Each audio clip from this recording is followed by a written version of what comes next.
ragazzi, io sono Zergantis e benvenuti in questa recensione di Monster Hunter Wilds. Ho ricevuto la chiave di gioco e ho giocato per circa 10 giorni, superando circa le 30 ore di gioco. Queste sono le informazioni base che vi metto prima della recensione, in modo tale che voi siate tranquilli e ci sia trasparenza tra quella che è la mia esperienza e quella che potrebbe essere la vostra valutazione. Mettetevi comodi, iscrivetevi se non l'avete ancora fatto, lasciatemi un like e seguitemi anche sul sito Viola che stiamo per cominciare. La saga di Monster Hunter ha sempre avuto un fascino particolare per i giocatori di vecchia data.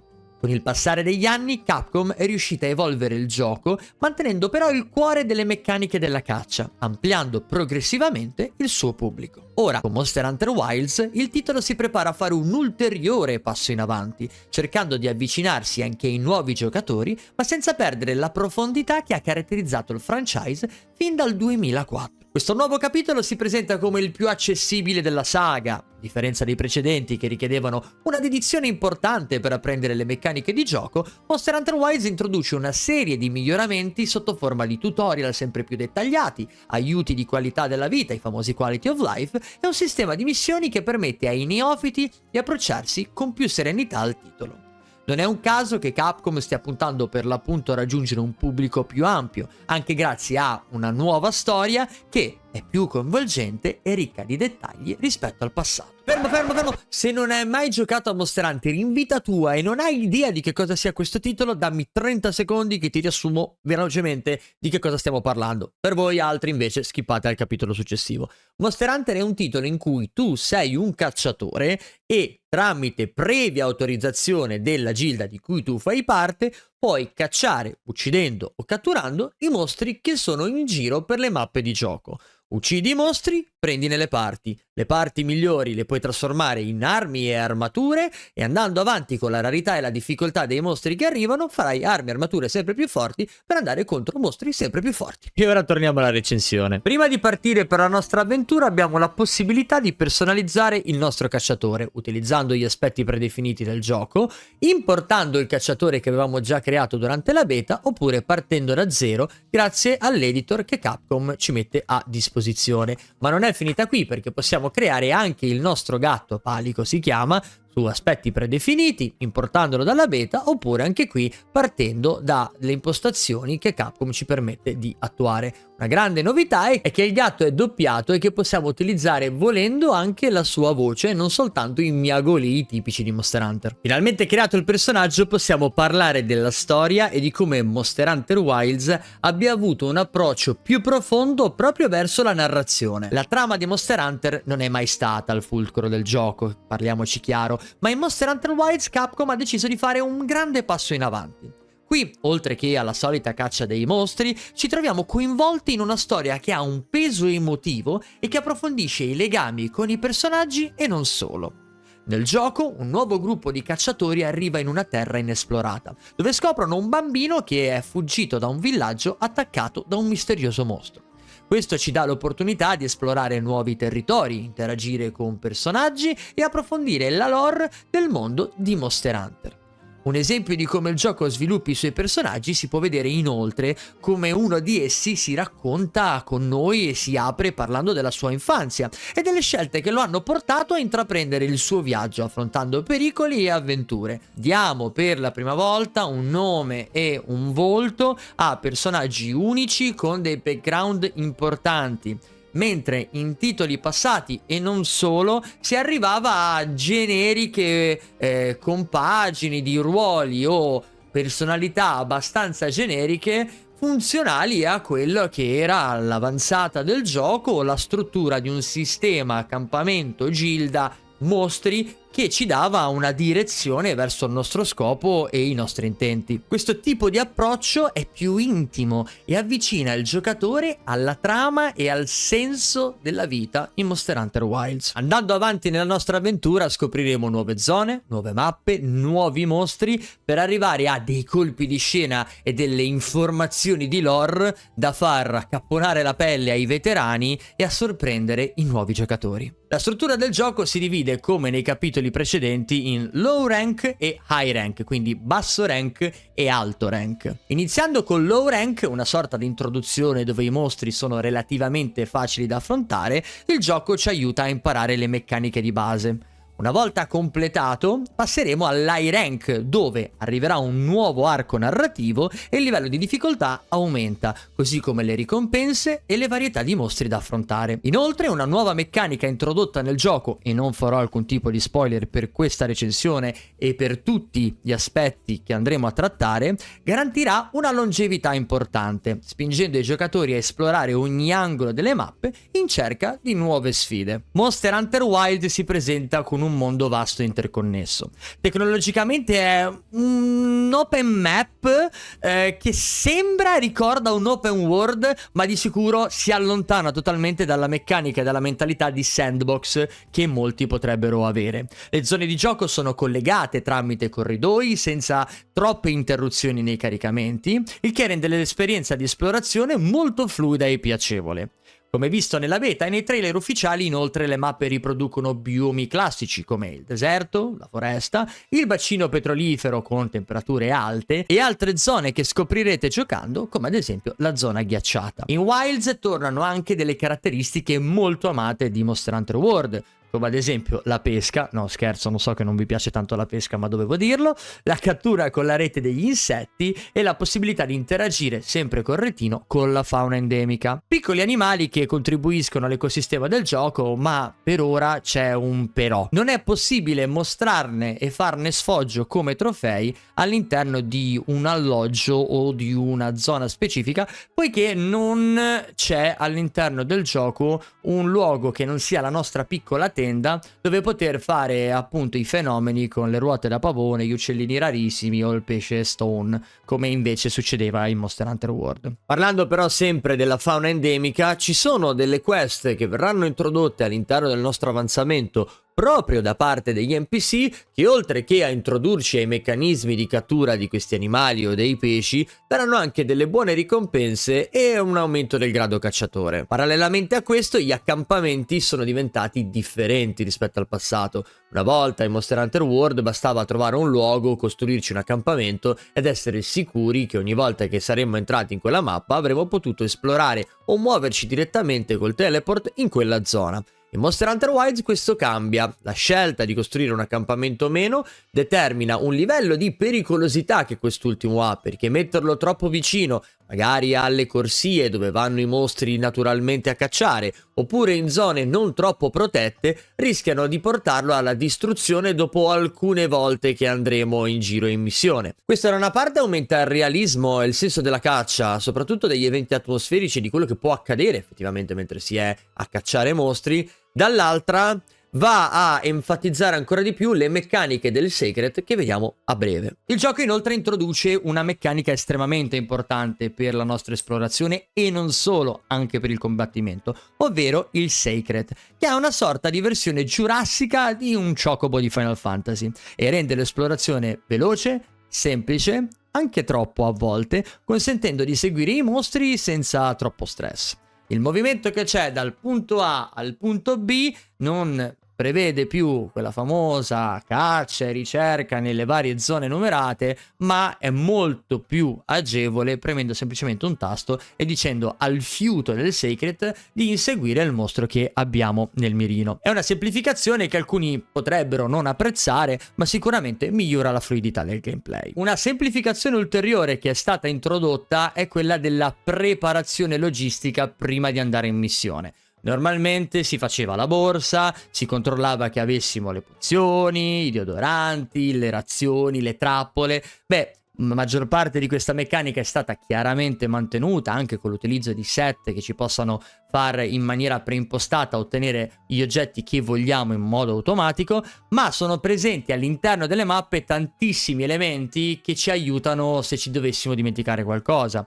Esempio, stiamo girando e troviamo un insetto dal mantello ghiacciato in una zona vulcanica. Quest'ultimo ci fa lo stesso effetto di una bevanda fresca, che ci permette di proteggerci dai danni da calore delle zone magmatiche. O, allo stesso modo, stando in una zona ghiacciata, potremo trovare invece un insetto col mantello caldo. Quest'ultimo, prendendolo anche col rampino, che è un modo molto facile e veloce di acchiappare roba mentre si è sul Sacred, ci darà una bevanda calda e quindi non prenderemo danno da freddo stando nelle zone innevate. Queste sono solo alcune delle migliorie e delle semplificazioni, da trappole che possono essere triggerate con il nostro rampino, a elementi di mappa che possono essere lanciati contro i mostri, ad arbusti che fanno danni se i mostri vanno sopra, a diversi tipi di bacelli esplosivi, letame grandi e altri che ci aiutano sia nella caccia sia nella preparazione e nella conduzione delle attività col gruppo. Una cosa che da una parte ho apprezzato tanto è il fatto che, sempre nella filosofia di Monster Hunter Wilds,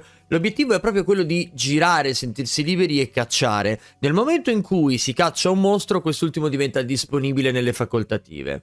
Una volta che diventa disponibile nelle facoltative è farmabile in maniera più rapida e veloce, senza dover aspettare che questo arrivi o vada via all'interno nella zona di suo interesse. Gli alfa sono presenti, ma non sono presenti forse come avrei voluto in maniera massiccia e preoccupante. Abbiamo visto che ce n'è a livello di storia, lo abbiamo visto in beta e nei vari video, ma a livello di quella che è stata la mia esperienza di gioco quasi me ne sono dimenticato. Il sistema invece di sottoquest è ben bilanciato, ben pensato e abbraccia diversi aspetti di quelli che sono i compiti di un cacciatore, come dicevo, dalla pesca alla fauna endemica alla risoluzione di alcuni problemi reali delle persone che ci chiedono una mano per risolverli. Lo sblocco di alcuni meccanismi e di strumenti importanti deriva proprio da queste missioni, che sono parte fondamentale dell'esperienza di gioco. Parlando del combattimento, abbiamo delle meccaniche nuove con un approfondimento sulle armi già preesistenti che rendono più facile la vita a chi si approccia per la prima volta a Monster Hunter, e non è un'esperienza semplice, e contenti anche i giocatori esperti che possono dare sfoggio sia della loro abilità sia del potenziale assopito di molte armi che adesso hanno moveset dedicati e davvero on point. Il combattimento in Monster Hunter Wilds rimane il cuore pulsante del gioco e qui Capcom ha fatto un eccellente lavoro nel bilanciare l'azione intensa con una buona dose di strategia. Ogni mostro ha il suo comportamento, i suoi punti deboli e i suoi attacchi devastanti che ci obbligano a rimanere sempre concentrati e a sfruttare al meglio le nostre armi. La varietà dei mostri è davvero importante e ognuno di essi presenta sfide uniche, costringendoci ad adattare continuamente il nostro approccio nei suoi confronti. Oltretutto è stata inserita una meccanica di cui non si può dire nulla, ma che troverete, che da un certo punto di vista innova ed è molto legata alla trama, giustificando una serie di mostri che magari non sono esattamente nuovi, ma che hanno la possibilità di essere introdotti all'interno delle nostre cacce, dando però freschezza e non risultando stantii come potevano essere alcuni nel passato. Non posso purtroppo dirvi altro, sappiate però che sia la meccanica, che vedremo poi nel combattimento, dei punti deboli, sia l'escamotage narrativo che è stato usato, personalmente l'ho trovato molto azzeccato. Adesso vi faccio ridere ragazzi, non potevamo tecnicamente parlare dei temprati, ma stamattina, oggi è il 22, Capcom ha rilasciato questo video ufficiale dove in arena si andava a combattere una Ratian temprata, quindi senza troppi fronzoli ragazzi, sì, ci sono i temprati, non temete, una volta arrivati nei rank sono mostri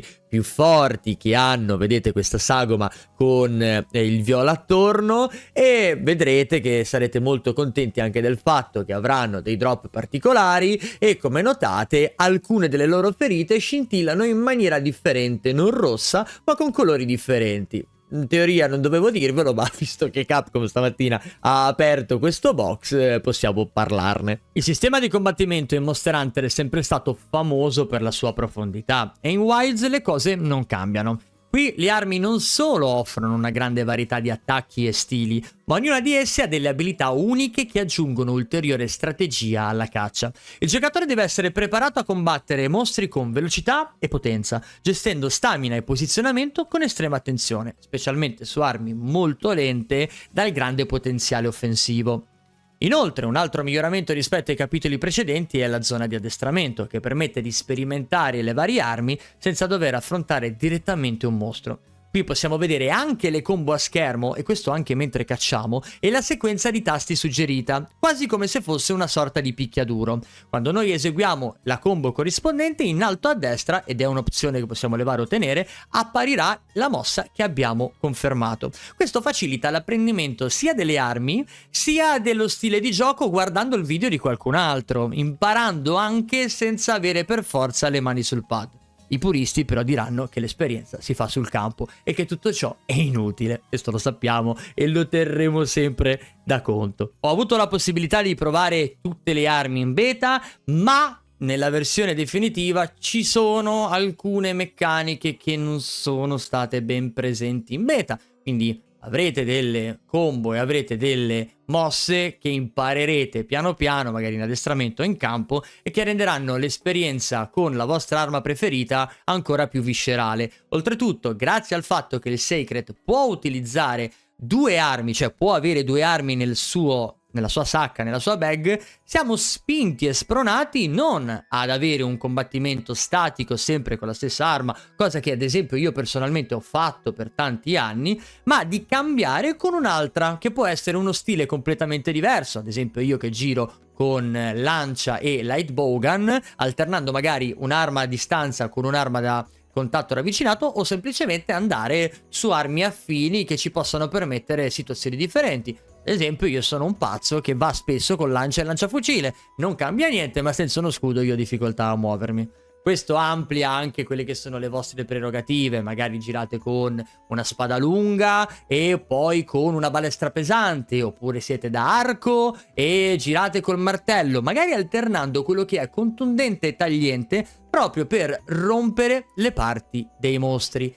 Già, perché i combattimenti in Monster Hunter hanno due particolarità importanti. Uno è che i mostri hanno zone che sono soggette a o rompimento oppure addirittura taglio. Alcuni mostri perdono la coda se colpita tante volte da un'arma tagliente, e altri invece si rompono alcune delle loro parti se colpiti con un'arma contundente. Per esempio, martellare la testa di un mostro, in alcune situazioni, dipende dal mostro, ci permetterà di rompergliela. Questo prevede anche una determinata ricompensa che avrà una percentuale maggiore o minore in base alle parti che rompiamo, i tipi di caccia che andiamo ad affrontare, uccidendo il mostro oppure catturandolo con una trappola e delle bombe soporifere. Da questo punto di vista, ragazzi, il menu come è stato creato è eccezionale. Siamo di fronte a una scheda super dettagliata dei mostri che una volta incontrati ci daranno tutto il loro sapere, le mosse che fanno, le contromisure da poter utilizzare anche ad esempio con i gioielli, gli ornamenti e le abilità in base alle loro mosse, gli elementi consigliati da utilizzare contro di loro, le parti rompibili e le debolezze su ogni punto in base agli elementi che possiamo utilizzare nelle armi, e addirittura la percentuale di drop sulle singole zone del mostro. Così non dobbiamo andare sulla wiki o andare a vedere su internet quanto dobbiamo smattare per ottenere una gemma rara di un mostro catturandolo oppure uccidendolo, perché le percentuali sono diverse spesso. La parte dei punti deboli, ovvero quelle ferite rosse che pulsano nel momento in cui noi colpiamo tante volte un mostro nello stesso punto, è fondamentale per inserirsi anche all'interno di questo discorso dei drop, perché andando a cacciare, facendo tante ferite e rompendone molte, oltre che incrementare i nostri danni sulle parti ferite per l'appunto, andremo a ottenere immediatamente dei drop specifici in base alla zona che abbiamo ferito e rotto sui punti vari del mostro. Quindi questo aumenta in proporzione e rende forse un po' più facile la progressione che vedremo dopo in materiali ed equipaggiamenti,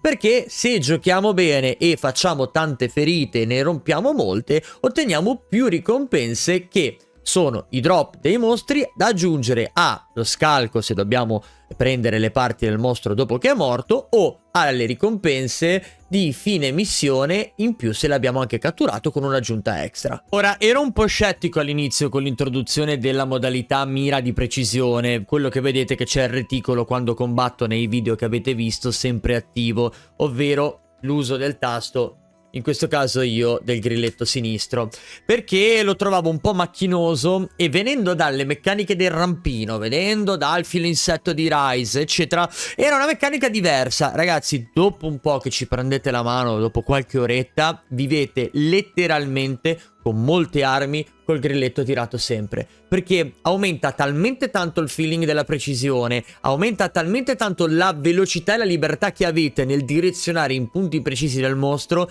che non ne potete più fare a meno. A meno io con le lance o comunque con le armi da mischia, anche con spadone, spade eccetera, oltre che a una velocità di giramento della visuale, quello è l'unico modo che avete per essere più veloci e precisi nei combattimenti. Per questo che si dice tanto, e lo diremo a fine video, che è difficile tornare indietro da una meccanica come Wilds, perché è fatta in un modo che ti immerge e personalmente ho amato tantissimo. Infine non dimentichiamoci del nostro amico Palico, del nostro gatto, che è attivo, combatte, sembra essere più intraprendente anche, specialmente nella parte di supporto. Come potete vedere, oltre che a sparare e a fare del suo meglio contro il mostro, arriva anche in supporto molte volte quando veniamo colpiti e stiamo per morire, o arrivando con una Vigor Vespa pronto a darci lo sprint magari proprio in quel momento dove abbiamo la pozione in mano ma abbiamo necessità di curarci velocemente. Parliamo invece adesso del crafting, delle armi, delle armature e della progressione dei materiali man mano che si va avanti nel gioco. Una delle componenti che ha sempre fatto brillare Monster Hunter è il sistema di armi e di armature. In Wilds Capcom ha voluto mantenere la tradizione aggiungendo nuove armi, nuove armature e migliorando notevolmente l'accessibilità per i nuovi giocatori senza sacrificare la profondità. Io qui aggiungo anche una parentesi: chi si lamentava della scarsa varietà che magari poteva esserci all'interno di World o altri titoli rispetto al passato trova più o meno la stessa formula, ma devo dire la verità, su alcuni è ancora presto perché dovremo vedere il Master Rank e altri mostri che verranno introdotti, quindi sicuramente l'assortimento migliorerà, ma devo dire che ci sono stati dei dettagli che mi hanno fatto cadere la mascella. Ci sono ad esempio delle armi, magari non vi posso far vedere, che riprendono degli elementi dei mostri non solamente visivi ma anche sonori.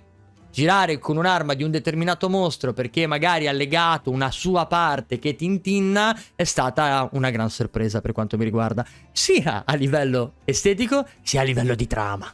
Le armi, come sempre, sono il cuore del combattimento e ognuna ha un suo stile unico che richiede una importante pratica per essere padroneggiata. Ogni tipo di arma ha delle abilità uniche che possono influenzare le nostre strategie. Quando andremo a craftare un'arma, quest'ultima avrà un'abilità annessa che dovrà poi andare in combo con quella che è la nostra armatura. A differenza dei capitoli passati, dove per l'appunto il potere delle armi dipendeva principalmente dai gioielli, quelli che si ottenevano oltretutto con una fatica mostruosa, ancora lì sto cercando i gioielli attacco, qui queste abilità sono intrinseche delle armi stesse. Il che significa che non dobbiamo spendere magari ore a cercare gemme, ma alcune delle abilità le abbiamo già di default proprio su queste armi.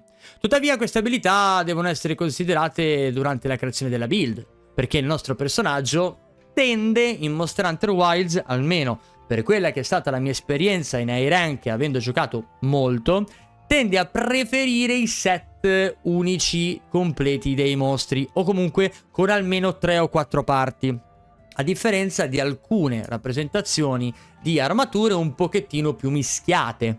Non è una novità, ma in questo caso le abilità che vengono da più pezzi della stessa armatura pagano e sono ben strutturate. Ogni pezzo ha delle abilità specifiche e quindi si combinano più pezzi del loro set ottenendo dei bonus potenziati. È qui che entra in gioco, come vi dicevo, la scelta strategica importante. Per ottenere quei bonus bisogna indossare pezzi dello stesso set, ma in alcuni casi vorremmo anche mescolarli per avere più abilità personalizzate da unire chiaramente a tutti gli scompartimenti gioielli. La sensazione che ho avuto nel progredire nella storia e in generale nel farming è stata molto meno frustrante, ovvero le percentuali e le quantità dei pezzi che mi sono serviti per fare la maggior parte delle mie armi e armature sembravano in proporzione un pelo inferiori rispetto alle sensazioni che ho avuto su World o su altri titoli. Monster Hunter non è tale se non si gioca online multiplayer. Persino nel 2004 io avevo comprato l'adattatore di rete da mettere alla PlayStation 2 per poter giocare online con altri giocatori, e questa è l'esperienza più alta e secondo me più pura del gioco in sé, del franchise. C'è da dire però che Capcom non ha mai fatto dei grandissimi passi in avanti per quanto riguarda la semplificazione di questa funzionalità. Sì, abbiamo il razzo SOS che ci permette di interagire con altre persone. Se andiamo in modalità online, queste possono vedere la nostra richiesta d'aiuto ed entrare nella nostra partita, ma se dovessimo collegarci con amici, trovare stanze, nonostante i filtri, nonostante i gruppi di collegamento, nonostante le gilde, è un pochettino controintuitivo. La quantità di passaggi che necessitano di essere fatti è comunque alta per un gioco del 2025. Detto questo, l'esperienza comunque raggiunge il suo massimo, sia per le quest evento che possiamo fare, sia per la difficoltà che chiaramente è un po' aumentata per la longevità e la forza dei mostri, sia per tutto ciò che riguarda le interazioni con gli altri giocatori, dalle tecniche e dall'organizzazione all'esperienza brutta di qualcuno che muore e che ci fa fallire la missione. Fa tutto parte del pacchetto emozionale di Monster Hunter. Una cosa però ultima che non avevo inserito nella parte di combattimento prima, ma che volevo inserire qui, è proprio la possibilità, comunque, anche se non si gioca multiplayer, di vivere comunque una bella esperienza di Monster Hunter, avendo la possibilità di interagire con NPC che vengono a cacciare con noi se in modalità offline utilizziamo il razzo SOS. Non l'ho mai utilizzato perché ho una concezione da vecchio giocatore online e offline, però c'è la possibilità, e spero di farvelo vedere a schermo, di avere il supporto magari di un personaggio come Olivia o di un personaggio come tipo Alessa, che arrivano e ti aiutano nella tua missione vigente anche offline, con davvero un aiuto non indifferente per i neofiti. Non sembra, ma è una buona IA. Monster Hunter Wilds scalpita, urla e graffia per uscire da quello stato di videogioco di nicchia in cui molti lo hanno segregato. È un titolo adatto a tutti adesso, con meccaniche complicate, ma con altrettanti strumenti che vi permettono di comprenderne la funzionalità e, con un po' di dedizione, meno rispetto agli altri degli altri anni, anche a diventare abbastanza bravi da godervi con una curva di apprendimento che sicuramente è molto più morbida rispetto al passato. Questo è anche un fattore negativo, perché molti dei giocatori che vengono e amano il franchise potrebbero ritrovarsi, soprattutto per quello che riguarda il low rank e la storia, di fronte a un titolo davvero molto in discesa, anche un pochino in high rank, secondo me, con la speranza d'altronde che poi nel 2026 o nel 2027 arrivi magari il master rank, come penso succederà, incrementando ulteriormente la difficoltà e magari mettendo un separé, quel tipo di sfida che noi vecchi giocatori vorremmo avere. Dall'altra parte la trama per la prima volta assume delle sfumature incredibili. Io ho giocato, ragazzi, veramente tutta l'avventura in low rank, ma anche l'high rank, perché poi si suddivide con la bavetta, cercando di capire, scoprire, rimanendo stupito. Dà anche un colpo di scena pazzesco e vi assicuro non vi deluderà, introducendo veramente quelle che sono le basi solide per un futuro del franchise davvero verso un imprinting più autoritario e meno generico. Dal punto di vista tecnico ho avuto qualche problema per quanto riguarda la versione PC, perché con DLSS, con una build che probabilmente non era ancora quella definitiva e arriverà una patch correttiva, ogni tanto avevo dei problemi di texture che sfarfallavano, specialmente utilizzando il generation frame, ma su schede e computer di fascia alta il suo lavoro lo svolge davvero in maniera eccezionale. Per quanto riguarda computer di fascia molto bassa, i rischi che il gioco abbia delle problematiche sono abbastanza importanti. Fate il benchmark, avete la possibilità di provarlo tramite la versione di Steam e da quel punto fatevi i vostri conti per non rischiare di ritrovarvi in una situazione alla Hagrid di Harry Potter per Play 1. Per quanto riguarda la versione PlayStation 5 non ho riscontrato problemi di alcun tipo da un punto di vista sia di prestazioni sia di qualità, ma c'è anche da dire che io sono una di quelle persone che non ha un occhio estremamente sensibile agli FPS e riesco a giocare tranquillamente anche a 30 in qualità senza avere troppi problemi, però vi dico che in prestazioni fila che è liscissima. Il prezzo oscilla tra i 70 e gli 80 euro, che in questo momento storico sono tantissimi soldi, ma in un gioco come Monster Hunter, che potete suddividervi in davvero tanto tempo grazie ai free DLC, ai free update e alla quantità di contenuto che verrà rilasciato da Capcom negli anni, secondo me valgono il gioco. Il mio voto finale è 9. Secondo me è un titolo che può tranquillamente stare su questa fascia di valutazione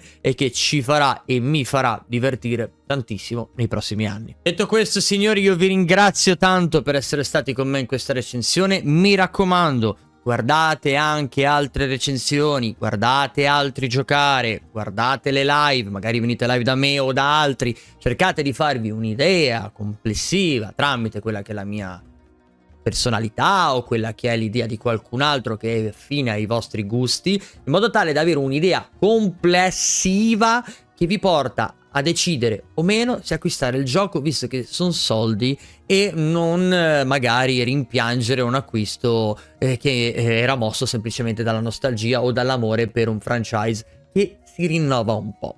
Detto questo, vi invito a iscrivervi se non l'avete ancora fatto, a lasciarmi un like e a seguirmi anche su tutti i miei altri social. Vi ringrazio tantissimo, vi auguro una buona serata. United State of Zerg. Ciao belli.